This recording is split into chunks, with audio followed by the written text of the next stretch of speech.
L'air de Strasbourg, en cette décennie qui s'étirait lentement vers le milieu du XVe siècle, était lourd d'une rumeur persistante, un murmure qui courait dans les ruelles pavées et s'accrochait aux façades à colombage des maisons. Ce n'était pas le bruit des marchés, ni le chant des cloches de la cathédrale, ni même les échos lointains des conflits princiers. C'était une rumeur plus subtile, celle d'un secret, d'une obsession tapie dans l'ombre d'un atelier discret. Johannes Jansfleisch zur Laden zum Gutenberg, dit Gutenberg, l'orfèvre exilé de Mayence, portait ce secret comme un fardeau précieux, une flamme vacillante qu'il nourrissait loin des regards indiscrets. Dans son atelier, situé dans le quartier de Saint-Arbogast, là où le Rhin paresseux charriait ses eaux grises, le temps semblait s'étirer et se contracter à sa guise.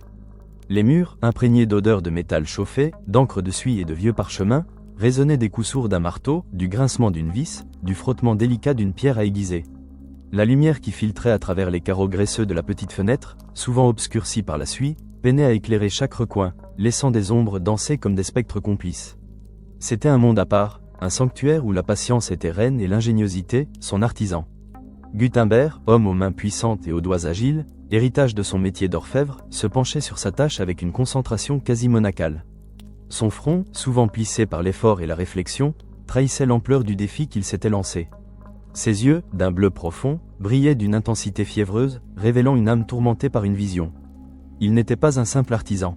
Il était un visionnaire, un prophète silencieux d'une révolution qu'il pressentait, sans en mesurer encore toutes les ramifications. L'idée qui le consumait, celle de reproduire des textes non plus à la main, mais par un moyen mécanique, était jugée par beaucoup comme une folie, une hérésie même, tant le travail des copistes était sacralisé. Autour de lui, ses quelques associés s'affairaient, chacun à sa tâche, mais tout conscient de l'importance capitale de chaque geste, chaque ajustement.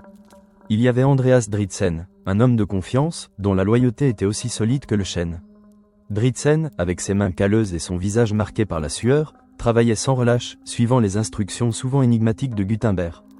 Il était l'un des rares à avoir été initié, du moins partiellement, aux arcanes de ce projet secret, un projet qui promettait une fortune ou une ruine cuisante. Puis il y avait Andreas Heilmann, autre fidèle compagnon, dont le savoir-faire en mécanique était précieux.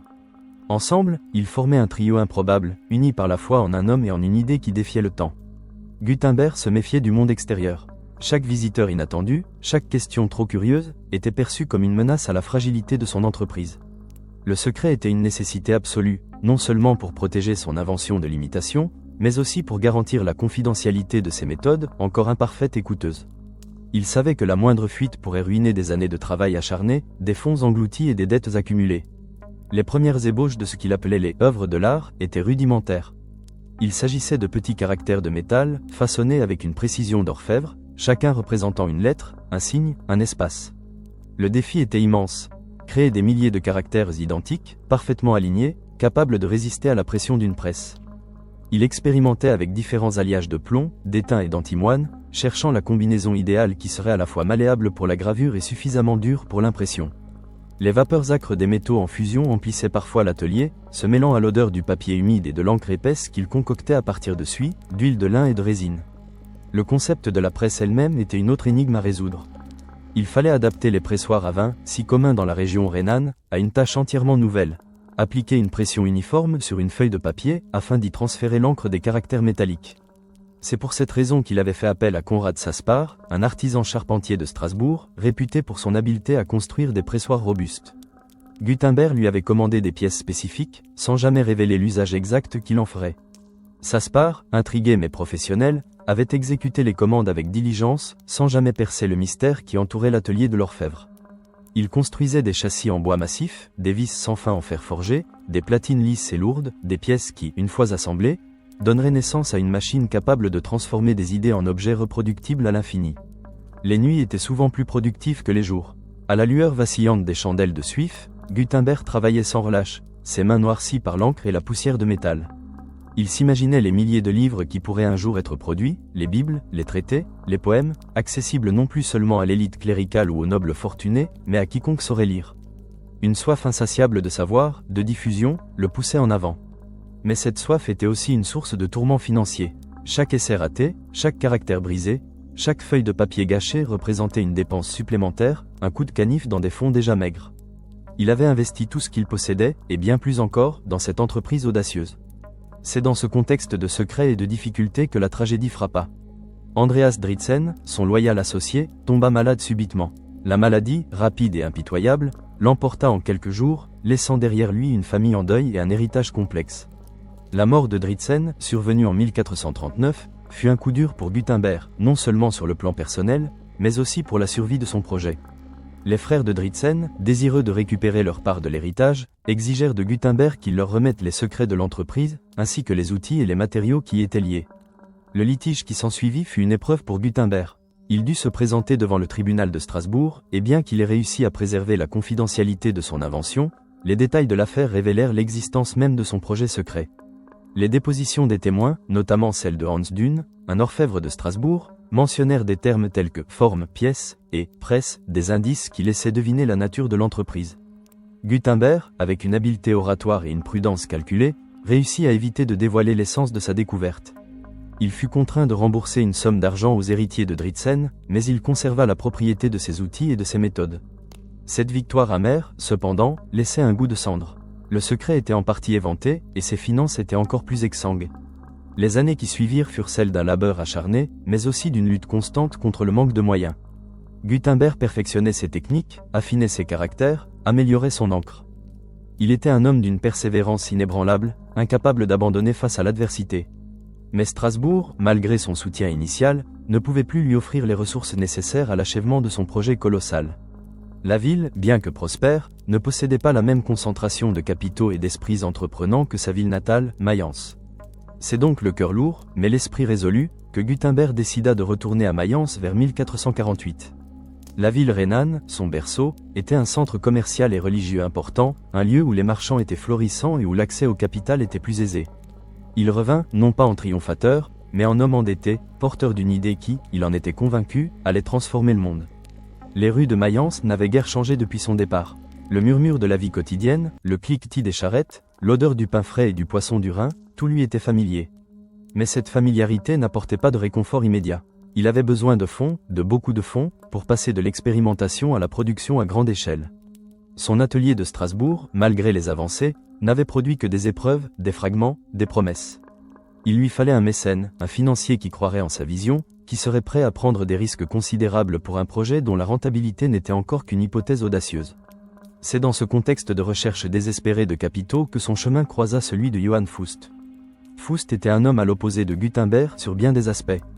Riche prêteur d'argent, membre respecté de la bourgeoisie de Mayence, il incarnait le pragmatisme commercial et l'appétit pour le profit.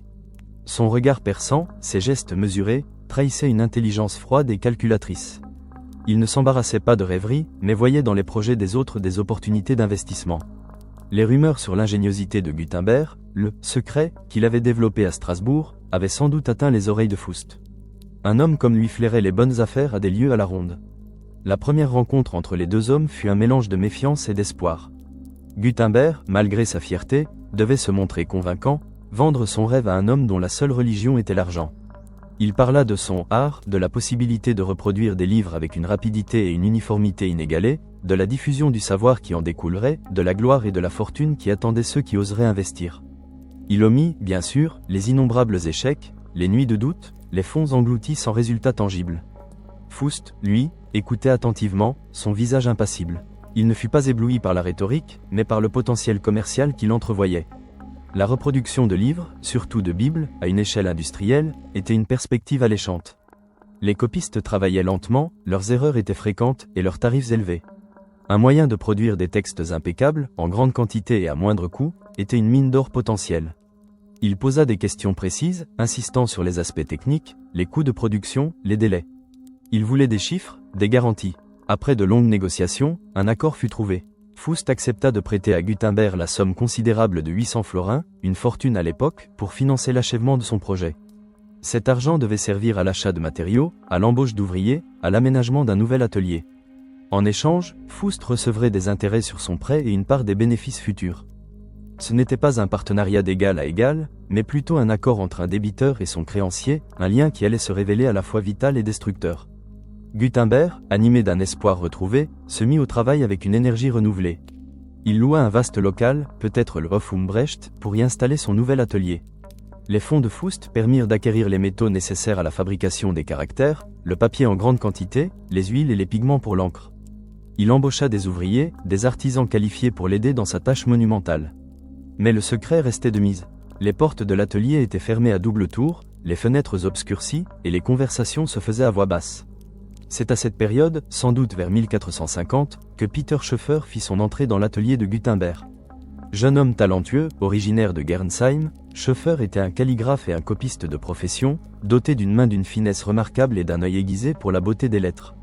Il avait étudié à l'université de Paris, où il s'était distingué par ses compétences en écriture et en enluminure. Son arrivée fut une bénédiction pour Gutenberg. Schoeffer, avec sa maîtrise de la typographie manuelle et sa compréhension de l'esthétique des manuscrits, apporta un savoir-faire inestimable à l'entreprise naissante. Gutenberg, toujours soucieux de perfection, reconnaissait le génie de Schoeffer. Il lui enseigna les rudiments de son art secret, le formant à la fabrication des matrices, à la fonte des caractères, à l'assemblage des pages. Le jeune homme, d'abord apprenti, se révéla rapidement un associé précieux, capable de comprendre et d'améliorer les techniques complexes mises au point par Gutenberg. Schoeffer était le complément idéal. Là où Gutenberg était le visionnaire et l'ingénieur, Schoeffer était l'artiste et le technicien de précision. Il apporta une touche de finesse et d'élégance au caractère, assurant que les textes imprimés ne seraient pas seulement lisibles, mais aussi esthétiquement agréables, dignes de rivaliser avec les plus beaux manuscrits. L'atelier de Mayence devint un véritable laboratoire d'innovation. Le son des presses en bois, adapté et renforcé, résonnait désormais avec une régularité prometteuse. Les caractères de métal, coulés avec une précision de plus en plus grande, s'alignaient sur les composteurs, formant des lignes de texte impeccables. L'encre, fruit d'innombrables essais, adhérait parfaitement au papier, ne bavant pas, ne transperçant pas la feuille. Le processus était lent, exigeant, mais chaque avancée, chaque page imprimée avec succès, était une petite victoire. Pourtant, l'ombre de Faust planait sur l'entreprise. Le riche prêteur, initialement patient, devenait de plus en plus exigeant. Il venait régulièrement inspecter l'avancement des travaux, son regard scrutant chaque détail, son visage ne trahissant aucune émotion. Il voyait le travail acharné, les piles de papier, les caractères métalliques, mais il ne voyait pas encore le retour sur investissement. Les 800 florins avaient été engloutis, et Gutenberg, toujours en quête de perfection, avait besoin de plus. Il était obsédé par la production d'une Bible, un ouvrage monumental qui, il en était convaincu, prouverait la supériorité de son invention et assurerait sa renommée. Faust, lui, ne voyait que les dépenses qui s'accumulaient. Il avait prêté une seconde fois, 300 florins supplémentaires, pour le loyer de l'atelier et d'autres frais. L'argent coulait à flot, mais les Bibles n'étaient pas encore sur le marché. La tension montait entre les deux hommes. Gutenberg, l'artiste, le visionnaire, était frustré par l'impatience de son financier. Faust, l'homme d'affaires, était exaspéré par ce qu'il percevait comme la lenteur et les exigences financières sans fin de Gutenberg. Il voulait des résultats tangibles, des livres vendus, des profits concrets. Dans l'atelier, au milieu de l'odeur entêtante de l'encre et du papier, Gutenberg et Schoeffer travaillaient côte à côte, leurs mains s'activant avec une synchronisation presque parfaite. Les pages de la Bible en latin, le texte sacré par excellence, prenaient forme, ligne après ligne. Chaque lettre était placée avec une intention, chaque mot imprimé avec une dévotion. C'était un travail de titan, qui exigeait une précision chirurgicale et une endurance sans faille. Le silence de la nuit était souvent rompu par le grincement des presses, par le bruissement du papier, par le souffle concentré des hommes penchés sur leur œuvre. Gutenberg savait qu'il était sur le point de réussir, de donner corps à son rêve le plus fou. Il sentait la révolution poindre à l'horizon, une révolution silencieuse, faite de lettres et d'encre, qui allait bouleverser le monde. Mais il savait aussi que le prix à payer pour cette révolution pourrait être exorbitant. Les dettes s'accumulaient, et l'impatience de Faust devenait de plus en plus palpable, menaçante. La corde qui les liait, faite d'argent et de promesses, était tendue à l'extrême, prête à rompre à tout moment. Et quand elle se briserait, elle emporterait avec elle, peut-être, le destin de l'inventeur et de son œuvre. Le secret, si longtemps gardé, était sur le point d'être révélé au grand jour, non pas par un triomphe éclatant, mais par le fracas d'un conflit inévitable. La corde, tissée de promesses et d'argent, se tendait chaque jour davantage, sifflant une mélodie menaçante dans l'atelier de Mayence. L'année 1450 s'était écoulée dans un tourbillon d'efforts surhumains, et l'année suivante, puis encore une autre, furent consumées par le même labeur acharné. Le projet de la Bible, cette œuvre colossale, absorbait tout. Le temps, l'énergie, et surtout, les florins. Johannes Gutenberg, l'orfèvre devenu architecte du savoir, y avait jeté son âme, ses dernières réserves, et l'ingéniosité de toute une vie. Dans l'atelier, la lumière du jour peinait à percer l'épaisse couche de suie qui encrassait les fenêtres, mais peu importait. La véritable clarté venait des lampes à huile et des chandelles, dont les flammes dansantes projetaient des ombres gigantesques sur les murs et les hommes. L'air était saturé d'une odeur âcre et enivrante, celle de l'encre fraîchement préparée, un mélange secret de noir de fumée, des huiles de lin cuites et de résine, dont la consistance parfaite était le fruit des innombrables essais. Cette encre, à la fois visqueuse et fluide, était la sève même de son invention, celle qui permettrait aux caractères de métal de laisser leur empreinte indélébile sur le papier. Le rythme était épuisant. Les ouvriers, les mains et les visages maculés des encres, travaillaient du lever au coucher du soleil, et souvent bien au-delà. Le son des presses, un grincement sourd suivi d'un claquement sec, résonnait comme un cœur battant au centre de l'atelier. Chaque pression était un acte de foi, chaque feuille tirait un pas de plus vers l'achèvement. Gutenberg, lui, était partout. Ses yeux, rougis par le manque de sommeil, ne laissaient rien passer. Il vérifiait la justesse de l'alignement des caractères, la profondeur de l'impression, et l'uniformité de l'encre. Il passait ses doigts sur le papier, sentant la texture, et l'humidité, la manière dont la lettre S était ancrée dans la fibre. Sa quête de perfection confinait à l'obsession. Il ne voulait pas seulement imprimer un livre. Il voulait créer un chef-d'œuvre, une Bible qui surpasserait en beauté et en lisibilité les plus somptueux manuscrits enluminés. Peter Schoeffer, son jeune et talentueux associé, était devenu son bras droit indispensable. Sa dextérité de calligraphe se révélait précieuse pour l'ajustement minutieux des caractères, pour l'harmonie visuelle des pages. Il avait une compréhension innée de l'esthétique typographique, un sens de l'équilibre qui complétait à merveille l'ingéniosité mécanique de Gutenberg. Schoeffer, initialement apprenti, était désormais un maître à part entière, capable de superviser des sections entières de la production. Il s'était imprégné du savoir de Gutenberg comme une éponge, absorbant chaque détail de la fabrication des matrices, de la fonte des caractères, de l'ancrage et de la presse. Pourtant, une subtile distance commençait à se creuser entre le maître et son élève. Schoeffer, pragmatique, voyait la tension grandir entre Gutenberg et Faust. Il comprenait la vision de Gutenberg, mais il saisissait aussi la logique implacable du financier. Il était jeune, ambitieux, et l'odeur du profit, mêlée à celle de l'encre, devenait de plus en plus alléchante. Johann Faust, lui, ne se contentait plus de simples visites. Ses apparitions dans l'atelier étaient devenues plus fréquentes, plus pesantes.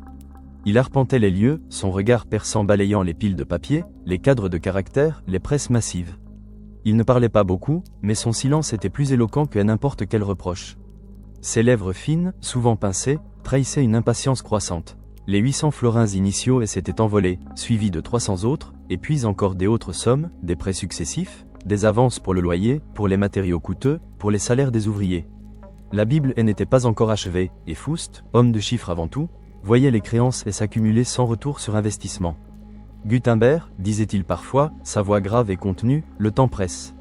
Chaque jour qui passe sans livre vendu est un florin qui s'évapore. Gutenberg, les tempes battantes, tentait de défendre sa position. L'excellence prend du temps, Johann. Chaque page doit être parfaite. C'est la réputation de notre art qui est en jeu. Si nous nous précipitons, nous gâcherons tout. Faust haussait un sourcil, sceptique. La perfection est une vertu coûteuse, mon cher Johannes. Et la patience une denrée rare pour un homme d'affaires. Ces échanges, de plus en plus tendus, étaient le prélude à la tempête. Gutenberg sentait la pression l'étouffer. Il avait misé toute sa vie sur cette invention, il avait sacrifié son confort, sa famille, sa réputation.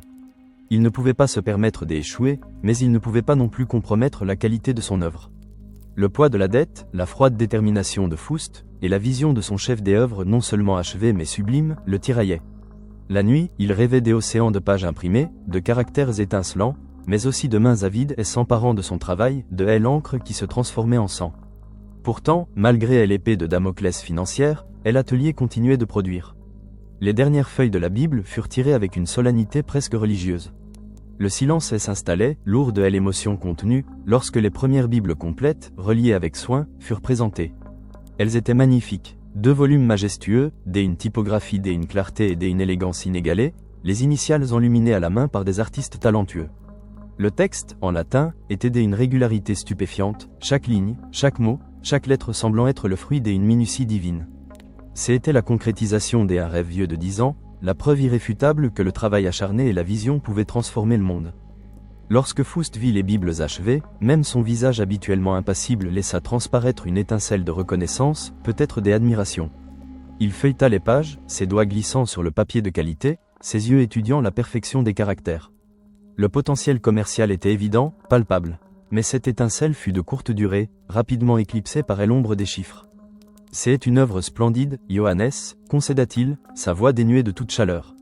Mais à quel prix? La question suspendue dans l'air était une sentence. Les dépenses avaient largement dépassé les prévisions initiales. Les intérêts sur les prêts s'étaient accumulés, les délais avaient été repoussés. Faust ne voyait plus un partenariat, mais une dette colossale, une créance qu'il entendait bien récupérer. La rupture survint quelques mois plus tard, en 1455. Faust, lassé des tergiversations et de l'incapacité de Gutenberg à rembourser ses dettes, intente un procès. C'était la fin d'une collaboration forcée, le déchirement des un rêve. L'affaire fut portée devant le tribunal de Mayence, présidé par le chancelier Martin Elmasperger. Ce dernier, un notaire rigoureux et un homme de loi respecté, allait devenir l'archiviste involontaire de cette tragédie. L'atmosphère dans la salle des audiences était lourde. Gutenberg, le visage creusé, portait le poids de l'injustice. Il se sentait trahi, non seulement par Faust, mais par le destin lui-même. Il avait donné son génie, sa sueur, son âme, et on lui reprochait maintenant le coût de cette offrande. Faust, au contraire, était calme et posé, ses arguments précis, ses chiffres irréfutables. Il présentait les relevés de prêts, les intérêts dus, les échéances non respectées. Pour lui, il s'agissait d'une affaire commerciale, froide et logique, dénuée de toute émotion. Et puis, il y avait Peter Schoeffer. Le jeune homme, autrefois l'apprenti dévoué, se tenait aux côtés de Faust. Son témoignage fut crucial, un coup de poignard dans le cœur de Gutenberg. Schoeffer, en effet, avait été le plus proche collaborateur de Gutenberg, le confident de ses méthodes, le témoin de ses dépenses. Ses déclarations confirmèrent les sommes dues, les investissements considérables. Il ne trahit pas explicitement le secret de l'invention, mais il valida les arguments financiers de Faust. La présence de Schoeffer aux côtés de son adversaire, son alliance manifeste avec le créancier, fut une blessure profonde pour Gutenberg. Le jeune homme avait fait son choix. Il avait opté pour le pragmatisme, pour l'avenir que Faust lui offrait, un avenir qui incluait la main de sa fille. L'instrument de Elmasperger, le document juridique rédigé par le chancelier, relate en détail les dépositions et la sentence. Le jugement fut sans appel. Gutenberg fut contraint de rembourser à Faust toutes les sommes dues, capital et intérêts. Incapable de s'acquitter d'une telle dette, il fut spolié. Faust saisit l'intégralité de l'atelier, les presses, les caractères, les matrices, les feuilles de papier, et surtout, les bibles déjà imprimées. Le rêve de Gutenberg, son œuvre de vie, lui fut arraché, vendu aux enchères de la justice. Le jour où Faust et Schoeffer prirent possession de l'atelier, l'air de Mayence semblait plus froid, plus implacable. Gutenberg, dépossédé, erra dans les rues qu'il avait connues triomphantes, le cœur lourd et une amertume infinie. Il vit les ouvriers qu'il avait formés, qu'il avait inspirés, continuer leur travail sous la houlette de ses anciens associés. Les presses qu'il avait conçues, les caractères qu'il avait perfectionnés, servaient désormais à enrichir ceux qui avait ruinés. La trahison de Schoeffer était particulièrement cuisante. Cet élève qu'il avait élevé, cet artiste qu'il avait guidé, s'était retourné contre lui, par ambition et par alliance. Faust et Schoeffer ne perdirent pas de temps. Ils s'emparèrent de l'invention avec une efficacité redoutable. Les bibles de Gutenberg, sans son nom, furent commercialisées. Le monde découvrait la puissance de l'imprimerie, sans savoir le nom de l'homme qui l'avait rendu possible. Faust, l'homme des affaires avisé, comprit immédiatement le potentiel immense de cette technologie. Il s'associa officiellement à Schoeffer, qui épousa sa fille, Christine, scellant ainsi une alliance à la fois familiale et commerciale. L'atelier de Faust et Schoeffer devint le premier grand centre d'impression d'Europe, produisant des livres avec une rapidité et une qualité qui stupéfiaient le monde. Ils imprimèrent de nombreux ouvrages, des psautiers aux textes liturgiques, et le nom de Schoeffer, ainsi que celui de Faust, commencèrent à être associés à cette nouvelle art artificialité scribendi, l'art d'écrire artificiellement.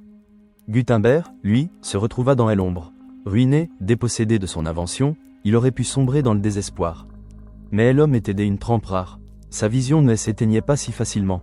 Il avait perdu son atelier, ses presses, ses bibles, mais il n'avait pas perdu son savoir-faire, ni son génie.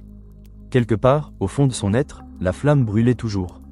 Il avait appris de ses erreurs, de ses échecs, de la cruauté du monde des affaires. Avec l'aide de quelques fidèles et de quelques fonds modestes, il tenta de remonter un nouvel atelier, plus petit, plus discret. Il dut repartir de zéro, ou presque. Les matrices avaient été saisies, les caractères confisqués. Il lui fallut en refaire de nouveaux, avec les moyens du bord. C'était un labeur ingrat, une lutte constante contre l'adversité, mais Gutenberg était poussé par une force intérieure inébranlable. Il ne pouvait pas ne pas imprimer. C'était sa raison d'être. Dans ce nouvel atelier, plus modeste, l'odeur de l'encre et du métal en fusion retrouva sa place. Les coups de marteau résonnaient à nouveau, plus faibles peut-être, mais toujours chargés de la même détermination. Il s'attela à de nouveaux projets, moins ambitieux que la Bible, mais tout aussi importants pour la diffusion du savoir, des grammaires latines, des indulgences papales, des almanachs. Ces petits travaux, bien que moins prestigieux, lui permirent de survivre, de maintenir son art en vie, et de continuer à perfectionner ses techniques. Il ne cherchait plus la gloire immédiate, mais la survie de son invention, la preuve que son art était viable, même sans les fonds colossaux des Faust. Les années passèrent, marquées par une lutte incessante. Le nom de Faust et Schoeffer brillait de mille feux, tandis que Gutenberg travaillait dans une relative obscurité. Pourtant, le monde commençait à changer. La demande de livres augmentait de manière exponentielle. Les érudits, les moines, les marchands, tous voulaient accéder plus facilement au savoir. Les presses se multipliaient à travers l'Europe, souvent inspirées par les techniques développées à Mayence, même si le nom de l'inventeur restait souvent ignoré. Le secret, enfin, n'en était plus un. L'imprimerie était sortie de l'ombre de l'atelier pour devenir une force imparable. Mais la paternité de cette invention restait un sujet de controverse, éclipsé par le fracas du procès et l'habileté commerciale de Faust et Schoeffer. Gutenberg est l'homme qui avait vu le monde avant qu'il ne le voie, continuer son chemin, un homme à la fois oublié et pourtant indispensable. Il était le fleuve qui avait creusé son lit, mais dont les eaux étaient détournées par des autres. Son cœur, cependant, restait fidèle à sa vision. Il avait ouvert une brèche dans le mur du silence et de l'ignorance, et cette brèche allait devenir un torrent, emportant avec elle les vestiges d'un ancien monde. La fin de sa vie fut un mélange de reconnaissance tardive et de solitude. L'archevêque de Mayence, Adolphe von Nassau, finit par reconnaître le génie de Gutenberg. En 1465, il lui accorda une pension annuelle, des vêtements de cour, du vin et du blé, un signe de respect et de gratitude pour ses contributions. C'était une consolation, un baume sur les blessures d'une vie. Mais la gloire, le triomphe commercial, était passé par des autres mains. Gutenberg était l'inventeur, le pionnier, mais il n'était pas le bénéficiaire de sa propre révolution. Il mourut quelques années plus tard, en 1468, dans sa ville natale de Mayence, un homme dont l'œuvre avait transformé le monde sans qu'il en récoltât pleinement les fruits. Son secret, celui de la reproduction mécanique des textes, avait été révélé par la force des choses, par la nécessité financière et la rapacité humaine. Mais ce secret, une fois partagé, ne pouvait plus être contenu. Il était devenu le moteur d'une nouvelle ère, l'ère du livre, l'ère de la connaissance partagée. Et le murmure qui avait couru dans les ruelles de Strasbourg, puis dans l'atelier de Mayence, allait bientôt devenir un rugissement, résonnant aux quatre coins du monde.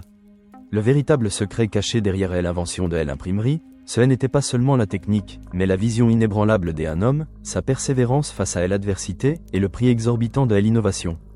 La mort de Johannes Gutenberg, en ce doux mois de février 1468, ne fut pas un événement retentissant. Elle passa presque inaperçue, noyée dans le tumulte quotidien de Mayence, parmi les soucis des marchands et les prières des fidèles.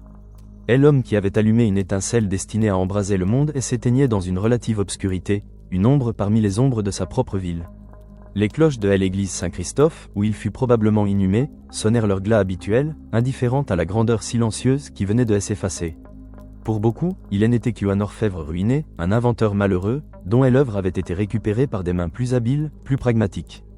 Pourtant, son départ marqua la fin d'une ère de secrets et de luttes solitaires, et le début d'une autre, celle de la diffusion inéluctable de son art. L'atelier de Faust et Schoeffer, quant à lui, prospérait. Leur presse, celle-là même que Gutenberg avait conçue, améliorée et finalement perdue, tournait sans relâche. Le son mécanique et régulier des platines frappant le papier était devenu la bande-son de la nouvelle prospérité mayençaise. Johann Faust, l'homme d'affaires avisé, avait vu juste. Le marché était immense, insatiable.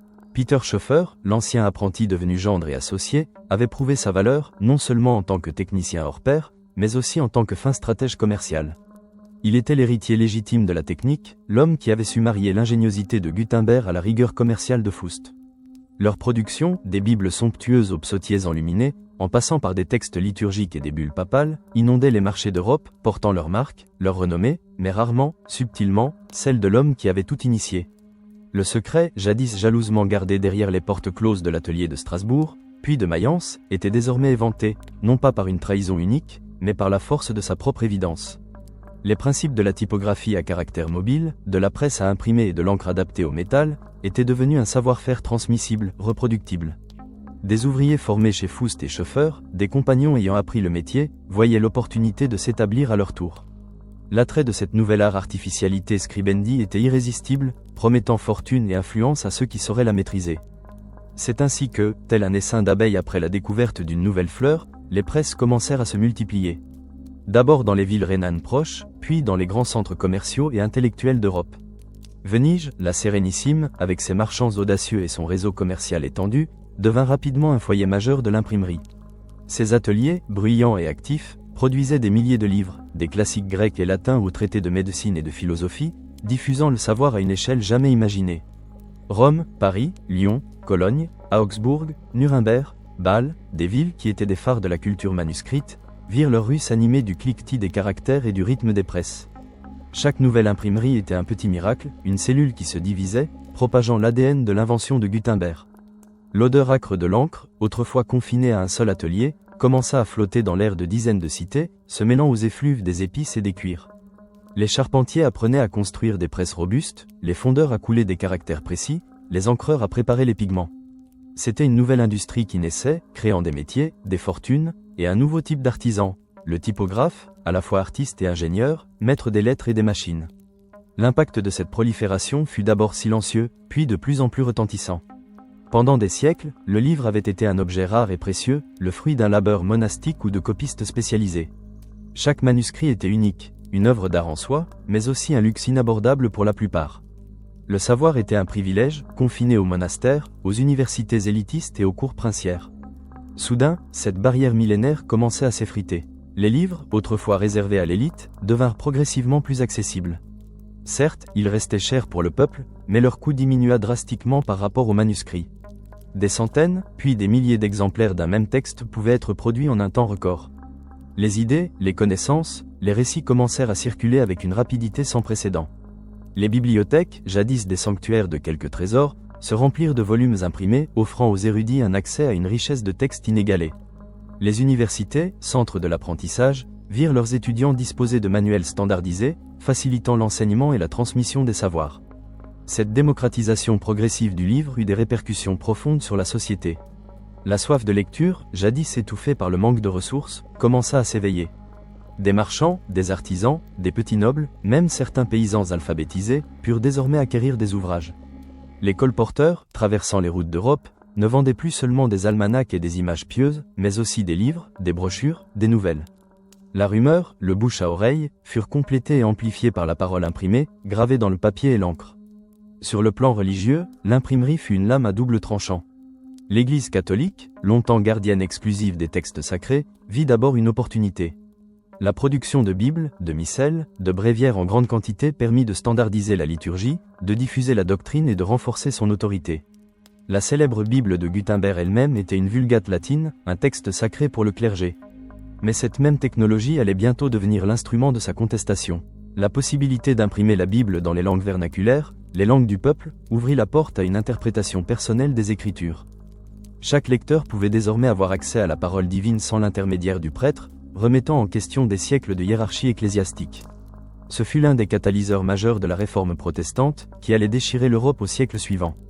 Martin Luther n'aurait jamais pu diffuser ses thèses avec une telle rapidité et une telle ampleur sans la puissance de l'imprimerie, transformant ses écrits en millions de pamphlets qui se répandirent comme une traînée de poudre. Politiquement, l'imprimerie offrit un outil sans précédent aux princes et aux rois. Les décrets, les lois, les proclamations pouvaient désormais être diffusés rapidement et uniformément à travers de vastes territoires, renforçant l'autorité centrale et l'administration. Mais elle offrit également une voix aux dissidents, aux opposants, aux révolutionnaires.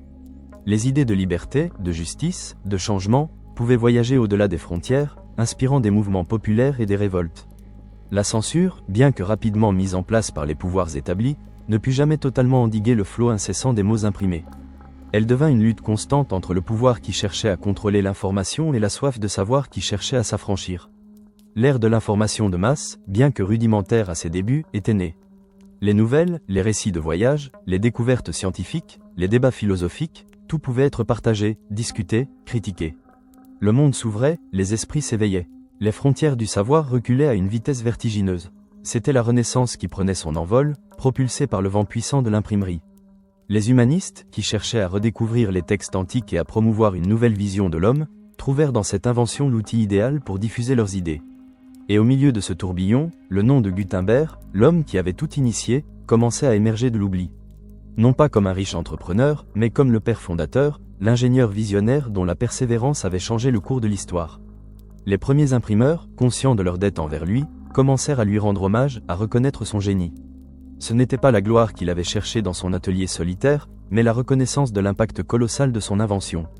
Le véritable secret caché derrière l'invention de l'imprimerie n'était donc pas seulement la technique elle-même, la fonte des caractères mobiles, l'encre grasse, la presse adaptée, mais la capacité de cette technique à transformer la société, à redéfinir le rapport de l'homme au savoir, au pouvoir et à lui-même. C'était la révélation que le partage de l'information pouvait être une force plus puissante que les armées et les rois. C'était la capacité d'un homme à concevoir un système qui, une fois mis en mouvement, échapperait à son contrôle, pour devenir une force autonome, imparable, capable de remodeler le monde. Les années qui suivirent la mort de Gutenberg virent son œuvre se déployer comme une tapisserie complexe sur le continent européen. Chaque ville accueillant une presse devenait un nouveau nœud dans le réseau grandissant de la connaissance imprimée. Les anciens copistes, dont le métier avait été bouleversé, durent s'adapter, certains devenant correcteurs pour les imprimeurs, d'autres se spécialisant dans l'enluminure des initiales pour les livres imprimés, ajoutant une touche d'artisanat manuel à la production mécanique. La coexistence de l'ancien et du nouveau était parfois tendue, mais souvent harmonieuse, chacun trouvant sa place dans cette révolution. Les ateliers d'imprimerie étaient des ruches bourdonnantes, des microcosmes de la nouvelle ère. Au-delà du grincement des presses et du cliquetis des caractères, on y entendait les discussions animées des ouvriers, les instructions des maîtres typographes, le bruissement incessant des feuilles de papier. L'air y était toujours imprégné de l'odeur caractéristique de l'encre et du papier frais, une odeur de travail et de progrès. Les apprentis, les mains noircies, apprenaient les rudiments du métier, de la composition à la relecture, de l'ancrage à la reliure. Ils étaient les soldats anonymes de cette révolution intellectuelle, les gardiens de ce savoir-faire qui allait changer le monde. Les livres imprimés n'étaient pas seulement des vecteurs de texte, ils étaient aussi des objets d'art, des témoins de l'esthétique de leur temps. Les typographes, inspirés par la beauté des manuscrits, s'efforçaient de créer des polices de caractères élégantes, des mises en page harmonieuses, des illustrations gravées sur bois d'une finesse remarquable. Le livre imprimé devint un symbole de prestige, un signe de culture et de raffinement. Les bibliophiles, collectionneurs passionnés, recherchaient les plus beaux exemplaires, les éditions rares, les ouvrages ornés d'enluminures délicates. La diffusion des cartes géographiques imprimées, par exemple, transforma la perception du monde. Les navigateurs et les explorateurs, armés de ces nouvelles représentations précises des continents et des océans, purent mieux planifier leurs voyages, ouvrant de nouvelles routes commerciales et découvrant de nouvelles terres. La science, elle aussi, fut profondément affectée. Les observations astronomiques, les traités de médecine, les herbiers illustrés, purent être reproduits avec une exactitude et une rapidité qui permirent aux savants de partager leurs découvertes, de les vérifier, de les contester, et de faire avancer la connaissance à pas de géant. La mémoire collective de l'humanité fut également transformée. Les annales, les chroniques, les histoires locales et universelles, furent imprimées et diffusées, permettant aux générations futures d'accéder plus facilement au passé. Les mythes, les légendes, les traditions orales, furent fixés sur le papier, assurant leur pérennité et leur transmission au-delà des aléas de la mémoire humaine. Le murmure initial de l'atelier de Gutenberg s'était transformé en un chœur puissant, une symphonie polyphonique résonnant à travers les villes, les nations, les continents. Ce n'était plus un secret, mais une force omniprésente, un élément constitutif du paysage intellectuel et social. Les hommes et les femmes de cette nouvelle ère, sans toujours en comprendre l'origine exacte, vivaient dans un monde où les mots avaient pris une nouvelle dimension, une nouvelle puissance. Gutenberg, dans sa tombe anonyme de Mayence, ne put jamais être témoin de l'ampleur de cette transformation. Il ne put voir ses bibles vendues par milliers, ses presses copiées et perfectionnées aux quatre coins du monde, ses caractères devenir la base de toutes les écritures modernes. Mais son héritage était là, palpable, indéniable. Il était dans chaque page imprimée, dans chaque esprit éclairé, dans chaque nouvelle idée qui se propageait. Le secret caché derrière son invention n'était pas un mystère à percer, mais une vérité à révéler, la puissance illimitée du savoir partagé, la force inébranlable d'une vision qui a su, malgré l'adversité, semer les graines d'une révolution silencieuse mais éternelle. Le monde, à jamais, fut son livre ouvert. L'atelier de Faust et chauffeur, quant à lui, prospérait avec une insolence quasi divine. Le marché était immense, insatiable, et il avait su s'en emparer au moment opportun. Ses yeux, autrefois perçants et calculateurs, brillaient désormais d'une satisfaction que rien ne semblait pouvoir éteindre. Il avait transformé la vision d'un homme en une entreprise florissante, prouvant que le génie, sans le capital et le sens aigu des affaires, pouvait rester une graine jamais vraiment plantée. Il était le pont vivant entre l'ingéniosité visionnaire de Gutenberg et le pragmatisme implacable de Faust. Ses mains, autrefois celles d'un calligraphe méticuleux, s'étaient adaptées à la brutalité des presses, à la précision des matrices, à la gestion d'une équipe. Il avait apporté sa propre touche, affinant les caractères, améliorant la qualité de l'encre, et introduisant des innovations qui assuraient la supériorité technique de leur production. Ses marques typographiques, ses enluminures imprimées, sa signature discrète mais omniprésente, témoignaient de son rôle essentiel. Le mariage avec Christine Faust avait scellé non seulement une alliance personnelle mais aussi une fusion des intérêts qui allait asseoir la dynastie des premiers imprimeurs. Le nom de Faust et chauffeur, gravé dans le colophon de chaque livre, devint synonyme de qualité et d'innovation dans le monde de l'imprimé. Non pas par une trahison unique, mais par la force de sa propre évidence, par l'irrépressible élan de la découverte. La reproduction en série n'était plus un rêve fou mais une réalité tangible, une promesse de richesse pour les audacieux et les entreprenants. D'abord dans les villes rhénanes proches, où la tradition des guildes et le commerce fluvial favorisaient l'échange des idées et des techniques. Puis, le mouvement se propagea, inexorablement, vers les grands centres commerciaux et intellectuels d'Europe. Venise, la Sérénissime, avec ses marchands audacieux, son réseau commercial étendu et son ouverture sur le monde méditerranéen, devint rapidement un foyer majeur de l'imprimerie. Ces ateliers, bruyants et actifs, non loin des canaux où glissaient les gondoles, produisaient des milliers de livres, des classiques grecs et latins aux traités de médecine et de philosophie, diffusant le savoir à une échelle jamais imaginée. On y respirait l'odeur du papier importé de fabriques lointaines, le parfum des encres préparées avec soin, et le souffle chaud des presses qui travaillaient sans relâche. Rome, Paris, Lyon, Cologne, Augsbourg, Nuremberg, Bâle. Des villes qui étaient des phares de la culture manuscrite virent leurs rues s'animer du cliquetis des caractères et du rythme des presses. Chaque cité, chaque monastère, chaque université ambitieuse cherchait à acquérir sa propre presse, à maîtriser cet art nouveau. Chaque manuscrit était unique, une œuvre d'art en soi, parfois enluminée avec une minutie incroyable, mais aussi un luxe inabordable pour la plupart. La lecture était une activité réservée à une élite, les livres des trésors enchaînés dans les bibliothèques, consultés avec révérence. Soudain, cette barrière millénaire commençait à s'effriter, non pas avec un fracas, mais avec la douce, persistante pression de l'encre sur le papier. Certes, il restait cher pour le peuple, un investissement non négligeable pour une famille modeste, mais leur coût diminua drastiquement par rapport aux manuscrits. Les universités, centres de l'apprentissage et de la dispute, virent leurs étudiants disposer de manuels standardisés, de précis de logique, de traités de médecine, facilitant l'enseignement et la transmission des savoirs, uniformisant les programmes et stimulant la recherche. Les cartes imprimées, d'une précision nouvelle, facilitaient l'administration des territoires et la planification des campagnes militaires. Les manifestes, les satires, les pamphlets critiques se multipliaient, défiant l'ordre établi et alimentant les débats publics. Le monde s'ouvrait, les esprits s'éveillaient, et les frontières du savoir reculaient à une vitesse vertigineuse. Il savait que sans son travail acharné, sans ses années de sacrifice et d'expérimentation, ils n'auraient jamais pu bâtir leur propre fortune. L'archevêque Adolphe von Nassau, qui l'avait soutenu dans ces dernières années, fut l'un des premiers à témoigner publiquement de l'importance de son travail, lui accordant une pension et des privilèges qui, s'ils n'effaçaient pas la misère passée, offraient au moins une fin de vie digne au grand inventeur. Les apprentis, les mains noircies par l'encre, le visage parfois marqué par la fatigue, apprenaient les rudiments du métier, de la composition à la relecture, de l'ancrage à la reliure. Les typographes, inspirés par la beauté des manuscrits médiévaux, s'efforçaient de créer des polices de caractère élégantes, des mises en page harmonieuses, des illustrations gravées sur bois d'une finesse remarquable. Les erreurs pouvaient être corrigées plus rapidement, les théories diffusées plus largement, et le progrès scientifique s'accéléra de manière exponentielle. L'œuvre d'un homme, forgé dans l'ombre et la persévérance, avait allumé un feu qui ne s'éteindrait jamais, un feu qui continuerait de brûler, de guider et de transformer à travers les siècles.